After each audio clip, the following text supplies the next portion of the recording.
તો હેલો મિત્રો, સૌરાષ્ટ્ર દર્શન ભાગ 2 માં તમારું હાર્દિક સ્વાગત છે। દ્વારકાથી નીકળીને અમે કોયલા ડુંગર હર્ષદ ભવાની માતાના મંદિરે આવી ગયા છીએ। બજારમાં થઈને જે માતાજીના મંદિર આગળ થઈને જે રસ્તો દરિયા કિનારા બાજુ જાય છે ત્યાં નજીક જ આપણે પાર્કિંગ કરી દીધું છે મિત્રો। અને પછી હવે આપણે પાર્કિંગ કરીને માતાજીના દર્શન કરવા જઈશું।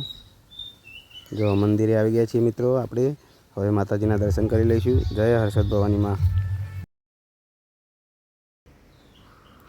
પછી મિત્રો ત્યાં એક બીચ છે, ત્યાં શંકર ભગવાનનું મંદિર છે, ત્યાં અમે દર્શન કરવા આવી ગયા છીએ। અને દરિયા કિનારે ફોટા પડાવી લીધા છે થોડા। વીરુભાઈ મસ્તીએ ચડી ગયા છે। જો આ મહેમાન પ્રીતિન અમારા મિહિલભાઈની એન્ટ્રી થઈ ગઈ છે। મિત્રો દરિયા કિનારાના વાતાવરણની મજા જ અલગ હોય છે। એકદમ ઠંડો પવન અને શાંત વાતાવરણ, તમારું મનનો થાક બધો જ અહીંયા ઉતરી જાય મિત્રો। શંકર ભગવાનનું મંદિર છે, ભીડભંજન ભવાનીશ્વર મહાદેવનું મંદિર, ત્યાંથી આપણે દરિયાનો નજારો જોઈશું। ખૂબ જ સુંદર નજારો છે મિત્રો, તમે જોઈ શકો છો। જો દૂર દૂર સુધી પાણી જ પાણી, બીજું કંઈ નહીં। મિત્રો કોયલા ડુંગરથી આગળ નીકળીને આપણે માધવપુર બીચ આવી ગયા છીએ। જો અહીં પણ દરિયો બૂમ પડાવે છે। મીહુ બે ચશ્મા પહેરી લીધા છે। આ બાજુ બધા રાઈડોવાળા આવી ગયા છે। બાઇક છે, 4 વ્હીલરવાળું બાઇક, એનું નામ તો આપણને આવડતું નથી, તો આપણે એ ચલાવીશું મિત્રો। ખૂબ મજા આવે છે મિત્રો બાઇક ચલાવવાની। મીહુભાઈએ મોજ કરે છે। જો ચશ્મા બસમાં પહેરીને આગળ બેસી ગયા છે મિત્રો। તમે પણ માધવપુર આવીને આ રીતની રાઈડની મજા લઈ શકો છો। ખૂબ જ મજા આવશે મિત્રો। જો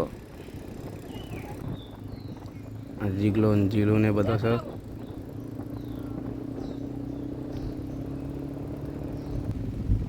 જો આ મીહુભાઈ કેવા બેઠા છે પાહા, એને બાઇક ચલાવવું છે પણ મેળ પડે નહીં। બાઇક ચલાવવાની જીદ કરી રહ્યો છે, બહુ અઠીલો છે પણ ના મેળ પડે। દરિયો તો જો કેવો તોફાને ચડ્યો છે, જોરદાર મજા આવી રહી છે મિત્રો। સોમનાથથી જે માધવપુરવાળો જે દરિયા કિનારો છે એ ખૂબ તોફાની છે મિત્રો, પણ તોય બધા અહીંયા નાહવાની મજા લેતા હોય છે। નાહવું પણ બહુ સાવચેતીથી નાહવું મિત્રો, ધ્યાન રાખવા જેવું છે, કાળજી રાખવા જેવી છે, કેમ કે દરિયો બહુ જ તોફાની હોય છે। જો લાગે છે આ બાજુ મીહુભાઈએ કોઈ અઠ લીધી હોય એવું લાગે છે, રમકડું લેવું હોય એવું લાગે છે।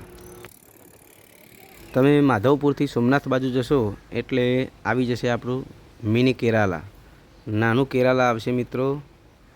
તમે જોઈ શકો છો એકદમ કેરાલા, સાઉથ ઇન્ડિયા જેવી ફિલિંગ આવશે મિત્રો। એવું લાગશે તમને કે જાણે મદ્રાસમાં કે કેરાલામાં આવી ગયા છે। જો એવા ઊંચા નારિયેળીના ઝાડ, એકદમ ઠંડુ વાતાવરણ, જ્યાં જુઓ ત્યાં નારિયેળીના ઝાડ જ દેખાય, બીજું કંઈ નહીં। હાઈવેની આજુબાજુ પણ નારિયેળીના ઝાડ મિત્રો। આપણે ગાંધીનગર, મહેસાણા એ બાજુ તમને લીમડાનો ઝાડ જોવા મળે, પણ અહીંયા લીમડો ભાગ્યે જ જોવા મળે, અહીં બધા નારિયેળીના ઝાડ જ જોવા મળે। જ્યારે અમે દ્વારકાથી સોમનાથ જવાના હોઈએ ત્યારે આ રસ્તા ઉપર ખૂબ એન્જોય કરીએ છીએ મિત્રો। કુદરતના વાતાવરણને એકદમ દિલથી માનીએ છીએ મિત્રો। સોમનાથ બાજુ પહોંચવા આવી ગયા છે મિત્રો। સોમનાથમાં આપણે પ્રવેશ કરી દીધો છે।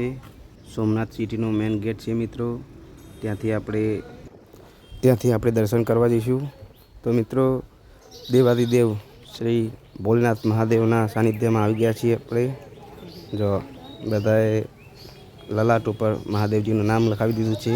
કોઈએ સોમનાથ લખાવ્યું છે, કોઈએ ભોલેનાથ લખાવ્યું છે, કોઈએ મહાદેવ લખાવ્યું છે। તો મિત્રો ધીરે ધીરે આપણે શંકર ભગવાન દાદાના મંદિર પાસે દર્શન કરવા જઈશું મિત્રો। ત્યાં આપણો ફોન અલાઉડ નથી એટલે ત્યાંના આપણે વિડીયો લીધા નથી। પછી બીજા દિવસે સવારે ઉઠીને આપણે દરિયા દર્શન માટે જઈશું।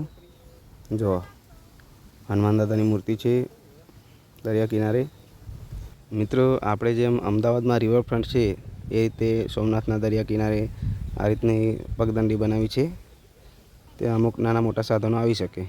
તો પછી અમે ત્યાંથી દરિયા કિનારાની નજીક જઈને થોડા ઘણા ફોટા પડાવી લીધા છે। જો અહીંથી દાદાની ધજાના દર્શન કરાવી દઉં।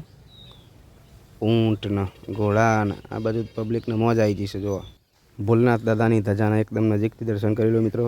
હર હર મહાદેવ, જય ભોલેનાથ દાદા, સૌનું ભલું કરજો. જો આ બાજુ અમારું ફેમિલી ફોટોશૂટ કરવા માંડ્યું છે. તો મિત્રો સોમનાથથી દર્શન કરીને આપણે દીવ પહોંચી ગયા છીએ. જો આ દીવનો રસ્તો છે, દીવનો દરિયા કિનારો છે. વાતાવરણ પણ ખૂબ સારું છે મિત્રો. દરિયા કિનારાનો નજારો પણ ખૂબ જ જોરદાર છે મિત્રો. અમે ચોમાસાની સિઝનમાં આવ્યા છીએ એટલે અહીંયા કોઈ પણ પ્રકારની રાઈડ દેખાવા મળતી નથી મિત્રો. બીચ પર બેસવા માટેની પણ અમુક સમય મર્યાદા છે. પછી ત્યાંથી આપણે ગંગેશ્વર મહાદેવના મંદિરે, એટલે દીવ ઉપર જ આવ્યું છે મંદિર, ત્યાં ગુફામાં 5 શિવલિંગ છે, ત્યાં દર્શન કરવા જઈશું મિત્રો આપણે. જો બધી પબ્લિક આનંદથી દર્શન કરી રહી છે મિત્રો. વાતાવરણ પણ ખૂબ જોરદાર છે. જો આપણે ધીરે ધીરે આગળ ચાલતા જઈશું. જો આ મંદિર આવી ગયું છે, શિવલિંગના દર્શન કરી લઈએ મિત્રો. જય શંકર ભગવાન. તો અમારા આવા વિડીયો જોવા માટે અમારી ચેનલને લાઈક, શેર અને સબસ્ક્રાઈબ કરો. મળીએ બીજા બ્લોગમાં. થેન્ક યુ મિત્રો.